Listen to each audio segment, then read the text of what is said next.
Everyone, my name is Ashutosh. Ornate solar के YouTube channel पे आपका स्वागत है। आज बेसिकली जो मेरा पॉइंट है वो ये है कि हम मेरे हाथ में ये जो आप देख रहे होंगे ये माइक्रो इन्वर्टर है। माइक्रो इन्वर्टर और हमारे जो एग्जिस्टिंग इन्वर्टर हैं लाइक स्ट्रिंग इन्वर्टर्स में क्या डिफरेंस है, उसके फंक्शंस में क्या डिफरेंस है। तो जनरली ये इनफेज कंपनी का माइक्रो इन्वर्टर है।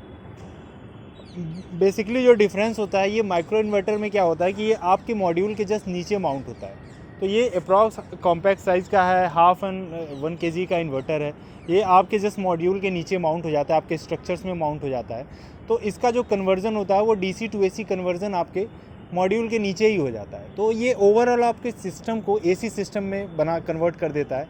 हमारे जो स्ट्रिंग इन्वर्टर्स हैं उसमें हमारा DC to AC conversion module के नीचे से नहीं होता है, जिसकी वजह से क्या होता है कि हमारे माइक्रो इन्वर्टर में DC केबल्स की रिक्वायरमेंट नहीं होती, बट हमारे जो स्ट्रिंग इन्वर्टर्स होते हैं उसमें DC केबल्स की रिक्वायरमेंट होती है। जिसकी DC केबल्स की रिक्वायरमेंट नहीं होती, इस वजह से हमारे माइक्रो इन्वर्टर में DC लॉसेस जो होते हैं वो बिल्कुल नेग्लिजिबल होते हैं, जो कि हमारे स्ट्रिंग इन्वर्टर्स में होते हैं। दूसरा अगर पॉइंट मैं डिस्कस करूँ तो ये माइक्रो इन्वर्टर जो है आपको मॉड्यूल वाइज मॉनिटरिंग प्रोवाइड करता है कि एक एक मॉड्यूल की जनरेशन आप देख सकते हो कि अगर आपने 5 मॉड्यूल्स लगा रखे हैं तो आप अपने फ़ोन पे या अपने सिस्टम से एक एक मॉड्यूल के जनरेशन आप देख सकते हो। बल्कि ओवरऑल हम अगर स्ट्रिंग इन्वर्टर की बात करें तो हमें ओवरऑल जनरेशन प्लांट का देखने को मिलता है, जिसमें हम मॉड्यूल वाइज मॉनिटरिंग की फैसिलिटीज़ हमें नहीं मिलती हैं। थर्ड पॉइंट मैं डिस्कस करना चाहूँगा कि थर्ड पॉइंट ये है कि ये इन्वर्टर जो है माइक्रो इन्वर्टर आपको फ्लैक्सिबिलिटी प्रोवाइड करता है।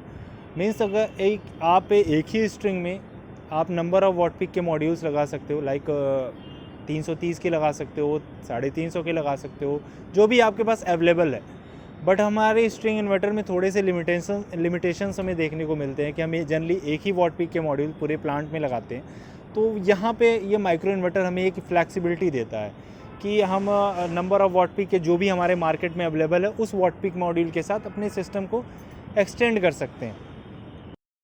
फोर्थ पॉइंट जो मैं डिस्कस करना चाह रहा था कि जैसे माइक्रो इन्वर्टर जो होता है, इसके अगर आप देखोगे तो ये डिपेंड करता है कि आप कितने नंबर ऑफ़ मॉड्यूल्स लगा रहे हो अपने सिस्टम में, क्योंकि हर मॉड्यूल के साथ एक माइक्रो इन्वर्टर आपका लगता है। बट जो स्ट्रिंग इन्वर्टर हमारा होता है वो एक पूरे प्लांट में आपका एक लगता है। वो डिपेंड करता है आपका प्लांट कितनी कैपेसिटी का है, आपका इन्वर्टर कितनी कैपेसिटी का आप उस पर लगा रहे हो। ठीक है, तो ये क्या है कि नंबर ऑफ़ माइक्रो इन्वर्टर्स आपके प्लांट में यूज़ होते हैं, बट उसमें स्ट्रिंग इन्वर्टर में क्या है कि आप एक इन्वर्टर ही यूज़ करते हो अपने प्लांट जनरेशन के पावर जनरेशन के लिए।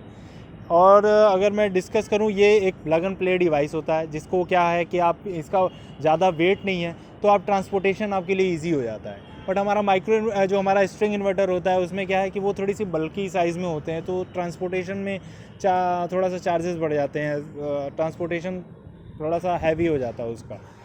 ये एक जनरल डिफरेंस होता है माइक्रो इन्वर्टर और स्ट्रिंग इन्वर्टर में। आई होप आपको ये वीडियो पसंद आया होगा। प्लीज़ इसको लाइक कीजिए, सब्सक्राइब कीजिए और शेयर कीजिए। Thank you so much.